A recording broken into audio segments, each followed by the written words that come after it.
મકર સંક્રાંતિ એટલે ઉત્તરાયણ. ઉત્તરાયણ નજીક આવે એટલે આપણી ઘરે તલની ચીકી અને સિંગની ચીકી બનાવવામાં આવે છે. Hello friends, welcome back to Bhavini's kitchen. તલની ચીકી બનાવવા માટે મેં 500 ગ્રામ સફેદ તલ લીધા છે.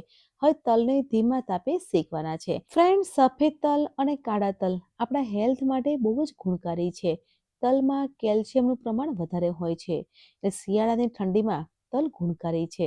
અને મકર સંક્રાંતિ એટલે ઉત્તરાયણ નજીક આવે છે તો દરેકના ઘરમાં તલની ચીકી અને સિંગની ચીકી બનાવવામાં આવે છે. અને તલની ચીકી બનાવવા માટે મેં ચીકીનો સ્પેશિયલ ગોળ લીધો છે. તમારે દેશી ગોળની ચીકી બનાવવી હોય તો પણ બનાવી શકો છો. અહીંયા 500 ગ્રામ સફેદ તલ લીધા છે ત્યારે મેં 400 ગ્રામ ચીકીનો ગોળ લીધો છે. તમારે 300 ગ્રામ ગોળ લેવો હોય તો પણ લઈ શકો છો. હવે ગોળને ઝીણો સમારવાનો છે.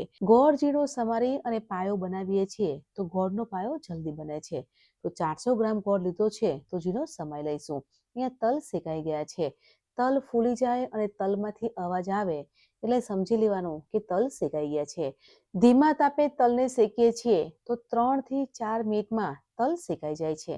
અહીંયા તલ શેકાઈ ગયા છે તો ગેસ બંધ કરી લઈશું અને તલને પ્લેટમાં લઈ લેવાના છે અને ઠંડા કરવા મૂકવાના છે. કેમ કે તલ ઠંડા થશે પછી આપણે ચીકી બનાવીશું. તો તલને પ્લેટમાં લઈ લઈશું. ગોળનો પાયો બનાવવા માટે જાડા તળિયાવાળી કઢાઈ લેવાની છે અને કઢાઈમાં 400 ગ્રામ ગોળ લઈ લેવાનો છે. હવે 2 ચમચી ઘી અને 2 ચમચી પાણી ઉમેરવાનું છે અને ગોળને મેલ્ટ કરવા મૂકવાનું છે. ગોળ મેલ્ટ થતો હોય ત્યાં ગેસની ફ્લેમ ધીમી રાખવાની છે અને ગોળનો પાયો બનાવવાનો છે. તમારે પાણી ના ઉમેરવું હોય તો સ્કીપ કરી શકો છો અને ઘી વધારે ઉમેરવું હોય તો પણ ઉમેરી શકો છો. અને ઘી ના ઉમેરવું હોય અને એકલો ગોળનો પાયો બનાવવો હોય તો પણ બનાવી શકો છો.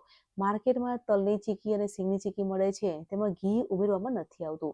પાણીથી જ પાયો બનાવવામાં આવે છે. હવે ગોળનો પાયો બની ગયો છે કે નહીં તે ચેક કરવો હોય તો શું કરવાનું છે કે એક વાડકીમાં પાણી લેવાનું છે અને પાણીમાં ગોળનો પાયો લઈ લેવાનો છે અને આ રીતે ચેક કરવાનું છે. જો ગોળ મેલ્ટ થાય તો સમજવાનું કે પાયો નથી બન્યો. અહીંયા ગોળનો પાયો નથી બન્યો. તો 1 મિનિટ સુધી ગોળનો પાયો બનાવવાનો છે અને પછી ચેક કરવાનું છે કે ગોળનો પાયો બની ગયો છે કે નહીં. તો અહીંયા 1 મિનિટ થઈ ગઈ છે તો વાડકીમાં પાણી લેવાનું છે અને ગોળનો પાયો પાણીમાં લઈ લેવાનો છે અને જો ગોળ સેટ થાય તો સમજવાનું કે પાયો બની ગયો છે.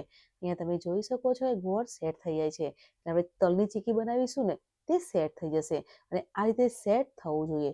જો ગોળ તૂટી જાય અને મેલ્ટ થાય તો તે પાયો કાચો કહેવાય. પણ એ ગોળનો પાયો બની ગયો છે. અને ગોળનો પાયો વધારે શેકાશે તો ચીકી કડક બનશે. એટલે આ રીતનો ગોળનો પાયો રાખવાનો છે. હવે ગેસ બંધ કરવાનો છે અને શેકેલા તલ ગોળમાં ઉમેરવાના છે અને સાથે મિક્સ કરવાનું છે. તમારે તલની ચીકી બનાવવી હોય તો પણ બનાવી શકો છો. તલના લાડુ બનાવવા હોય તો પણ બનાવી શકો છો અને થાળીમાં સુખડી બનાવીએ છીએ તે રીતે ચીકી બનાવવી હોય તો પણ બનાવી શકો છો. તો ગોળ અને તલને સાથે મિક્સ કરવાનું છે. હવે ક્લીન નેપકિન લેવાનું છે અને નેપકિનથી પ્લેટફોર્મને સાફ કરવાનું છે અને સાફ કરેલા પ્લેટફોર્મ પર ઘી લગાવવાનું છે. એટલે ઘીથી ગ્રીસ કરવાનું છે અને વેલણ ઉપર પણ ઘી લગાવી લઈશું. એટલે આપણે ચીકી બનાવીશું તે ચોટશે નહીં. હવે તલનું મિશ્રણ બનાવવું છે તે મિશ્રણ પ્લેટફોર્મ પર લઈ લેવાનું છે. અહીંયા હું પ્લેટફોર્મ પર ચીકી બનાવું છું. તમારે થાળી ગ્રીસ કરી અને ચીકી બનાવવી હોય તો પણ બનાવી શકો છો. હવે મિશ્રણ ગરમ છે એટલે તવીથાથી સ્પ્રેડ કરવાનું છે અને હળવા હાથથી વણવાની છે અને ચીકી પતલી બનાવીએ છીએ.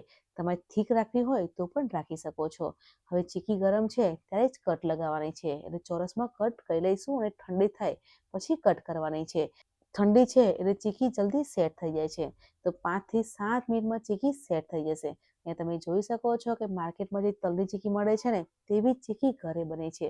હું કટ કરીને પણ બતાવીશ કે આજે આપણે તલની ચીકી બનાવી છે તે ચીકી ક્રિસ્પી અને કડક બની છે.